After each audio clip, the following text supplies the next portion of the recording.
Right now, noon-wide law enforcement is once again asking for your help in finding information related to a homicide from 5 years ago.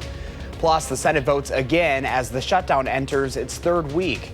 How a judge has temporarily blocked federal layoffs during the stalemate. This is News 3 Now at noon. Thanks for joining us. I'm Josh Breiter. Right now, the Wisconsin DNR and Sauk County Sheriff's Office are once again asking for your help in finding a killer. Roughly 5 years ago, John Schmutzer was murdered while he was walking alone at Devil's Lake State Park. Investigators recently learned about a double homicide that happened in July of last year at a state park in Kansas. A suspect was arrested and charged, and while there's no confirmed connection between the two incidents, investigators are reviewing all information before they can rule it out. If you have any information, you're asked to contact Sauk County Crime Stoppers. Police are now identifying the man killed in the Beltline crash last weekend. Crews responded early Sunday morning on the eastbound Beltline between Gammon and Mineral Point roads. Authorities say 46-year-old Balford Reed was thrown from his vehicle and died at the scene. The investigation into that crash is ongoing. We now also know who died Saturday in a car crash in the town of Dane. Authorities say 69-year-old James Preve of Lodi died at the scene on State Highway 113 near Lee Road. A car crossed the center line and hit his head on. A 67-year-old woman was taken to the hospital. That crash also remains under investigation.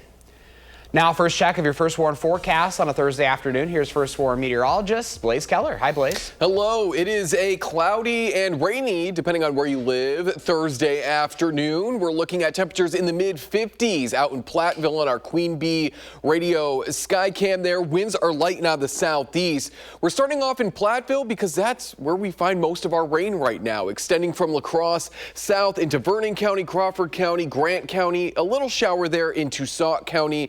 And we'll take a look at that in just a moment. But let's start off towards Viroqua into Vernon County, where we do find some of that lighter rain off towards Bergen and making its way south along Highway 14 into Kickapoo, Viroqua, south into Soldiers Grove, Gays Mills, Haney, south into Boscobel. We were just north of there and into Fenimore, and then further south into Platteville, Lancaster. That's where we are continuing to see some of that lighter rain. And then off into Sauk County. That's where we also find a little shower there, beginning to move into Loganville, Honey Creek, as well as into Reedsburg. Josh and folks at home, we are going to continue to see these showers on and off throughout the day, moving their way eastward as we go further into Thursday and overnight into Friday. But there's a better chance for rain as we head into the weekend. We're going to time out exactly when we could see maybe more of that beneficial rain in the full forecast. And it's Thursday, so you know what that means. That means a pet is going to join me, and I'm so excited. Sounds good, Blaze. See you in a few. Thank you. Well, the Senate takes another vote today to end the government shutdown. This comes as a federal judge blocked the Trump administration from firing workers during the impasse, as the White House warns more jobs could be at risk. Natalie Brand reports. No, Ms. Hassan, no. Senators returned to the floor for a 10th attempt to fund the U.S. government, and once again, the GOP measure failed. The motion is not agreed to. On the larger issues, neither side is showing signs of budging. We are not asking Democrats to swallow any new Republican policies. We're simply asking them to extend current funding levels for a few weeks while we work on full-year appropriations. And the Trump shutdown drags on because Republicans refuse to work with or even negotiate with Democrats in a serious way to fix the health care crisis in America. The president's Office of Management and Budget says federal worker layoffs during the shutdown could exceed 10,000, but a federal judge says for now the firings must stop. The case is playing out in California, where Wednesday a judge granted a temporary restraining order to block the cuts, saying it's a human cost that cannot be tolerated. One of the agencies significantly impacted by the layoffs late last week, the Centers for Disease Control. It's truly like an episode of Squid Games because we don't know what's going to happen next. CBS News spoke to a CDC scientist who received a reduction in force notice. She's asked for her identity to be concealed for fear of retribution. The everyday American should be very concerned. It's going to mean more deaths, more preventable deaths. People will absolutely die from the impact of this administration. A spokesperson for the Department of Health and Human Services said the layoffs were part of cutting a bloated bureaucracy and that the positions were deemed non-essential by their divisions. Natalie Brand, CBS News, Washington. With no end to the standoff in sight, Republican leadership in the Senate plan to vote this afternoon on advancing a year-long bill to fund the military, but it's unclear if it gets enough Democratic support to meet the 60-vote threshold to pass. The administration says members of the military, Coast Guard, and the FBI are currently continuing to be paid, but House Speaker Mike Johnson warns that the move was a temporary fix and that troops risked missing their next paychecks at the end of the month if the shutdown continues.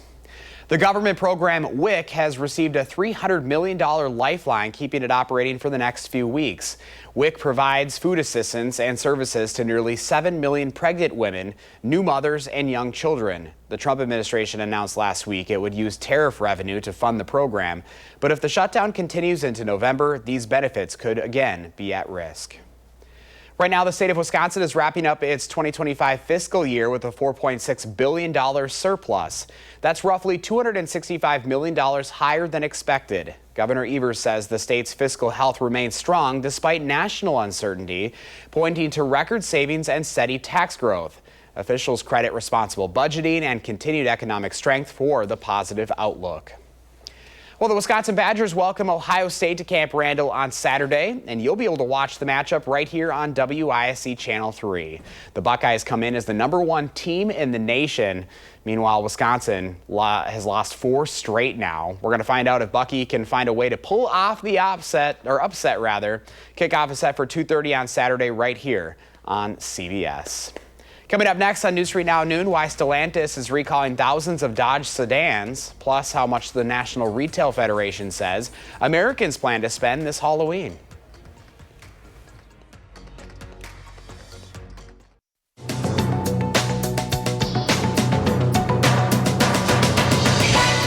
California-based solar-powered electric car company Aptera Motors goes public today on the NASDAQ. Its ticker symbol is SEV. The company's uniquely designed 3-wheeled self-charging vehicles can go up to 40 miles a day on solar charge and 400 miles on an electric charge. According to its website, the target price of the vehicle is around $40,000 before factoring in fuel savings. Stellantis is recalling nearly 300,000 Dodge Darts because of a rollaway risk. The National Highway Traffic Safety Administration says this is because the vehicle's shifter cables can detach from the transmission while parked. The recall impacts 2013 to 2016 models. NHTSA says it's working on a remedy for affected owners who will be notified by the company early next month. And Halloween is not just for kids. A new survey from candy maker Ferrero finds 62% of adults say the horror-filled holiday is also for them. In fact, 47% of adults in the study said Halloween is their favorite holiday. The National Retail Federation says Americans plan to spend a record $13.1 billion this spooky season. That's your CBS News Money Watch report. For more, log on to cbsmoneywatch.com. Here's a look at the current stock numbers at the noon hour. The Dow is down 274 points, NASDAQ down 125, and the S&P 500 down this hour 23. Pam has today's farm numbers up next, and Blaze is tracking the first warn forecast, and later on Live at 4, where federal workers are seeing the biggest impacts due to the ongoing government shutdown.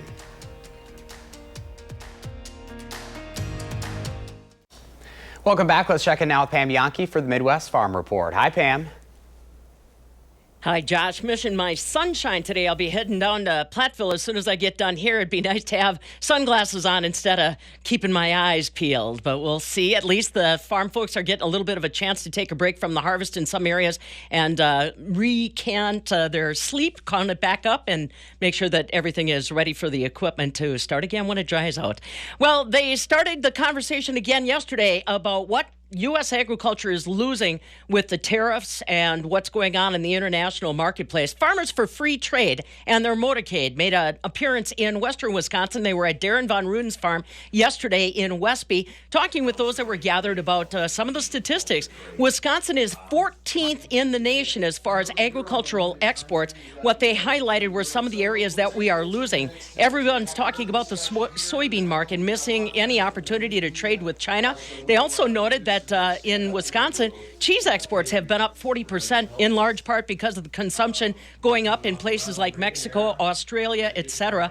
But they are drawing attention to this as they make their way across the United States. The motorcade started in Nebraska. It's going to log about 2,500 miles and end up in Washington, D.C. with the motorcade in a big event involving some congressional leaders as well. So we'll keep you posted on that. Then the other item that I bring to you today is to let you know that the application period is now open for the 2026 Century and Sesquicentennial Farm and Home Awards. I know many of you have reached out to us here at the Midwest Farm Report. Remember, that program is administered through the Wisconsin State Fair. Now, to qualify, families are required to provide proof of continuous family ownership of a property in the state of Wisconsin for either the last 100 or 150 years. You've got plenty of time to pull that documentation, work with your county clerk, because applications are now open until March of 2026. The Wisconsin State Fair is where we will recognize all those folks coming up next August. So the dairy market's having a little rebound today, which is good news. Barrel cheese up 3 at $1.77. 40-pound block cheese up 6 at $1.76 3/4. Today the butter gives it up a little bit, down 4 1/4 cents at $1.62 3/4 per pound. Josh, I'm heading to Platteville to find out about how we're using some dairy byproducts to make a plastic film, a film that could be used for pharmaceutical coatings. Could be a new big opportunity for Wisconsin dairy. I'll be talking to some UW Platteville professors involved in the project this afternoon. Oh, awesome. I'm excited to learn more about that. And yeah, I wish I was with you with the sunglasses. This dreary weather sure doesn't give me any motivation these days. That's a problem. All right, well, safe travels to you, Pam. We'll talk to you later. Time now for your certified most accurate forecast with First Warn meteorologist Blaise Keller. We got a couple of kitties. You've got one of them right now, and the other one's quite meowy, quite talkative. Oh, look at little PETA. Yes, PETA, and then you can hear his sister Katniss, so little Hunger Games reference. I had to opt for PETA. It's October, so the spookiest month of the season, and what's spookier and sweeter than a cute little black cat? And all the cats, they love to get on the shoulder, so he'll just hang out here. I'll make sure he doesn't go too far.